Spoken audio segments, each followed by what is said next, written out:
Prenons l'exemple de Sophie. Chaque fois qu'elle se sentait rejetée, elle fuyait.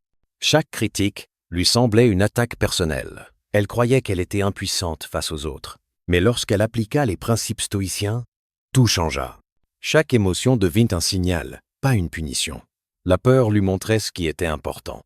La colère lui montrait ce qui était injuste. La tristesse lui montrait ce qu'elle devait améliorer. Et au lieu de réagir impulsivement, elle agissait consciemment. Elle reprit le contrôle de sa vie. Voici une autre clé. La séparation entre ce qui dépend de toi et ce qui ne dépend pas de toi.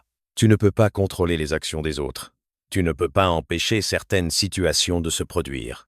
Mais tu peux contrôler ta réaction. Un stoïcien se concentre sur ce qu'il peut influencer et accepte ce qu'il ne peut pas changer. Cette simple distinction réduit de manière drastique le pouvoir des émotions négatives. Enfin, rappelle-toi que vaincre ces émotions ne veut pas dire être insensible. Au contraire, c'est ressentir profondément sans perdre ton équilibre. C'est utiliser tes émotions comme un guide, pas comme un maître.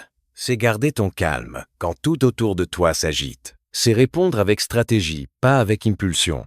C'est devenir une force tranquille dans un monde chaotique. Si tu veux commencer à appliquer le stoïcisme dans ta vie, observe tes émotions au lieu de les nier. Analyse leurs sources. Décide consciemment comment y répondre. Concentre-toi sur ce que tu peux contrôler. Transforme chaque émotion en outil pour devenir meilleur. Le stoïcisme ne te rend pas invincible face aux événements. Il te rend invincible face à toi-même. Et c'est exactement ce qui fait la différence entre un homme ou une femme gouverné par la peur, la colère ou la frustration et quelqu'un qui avance avec calme, lucidité et puissance. Si ce message t'inspire, écris en commentaire « Je maîtrise mes émotions » et abonne-toi à SK Motivation pour transformer ton esprit un jour à la fois.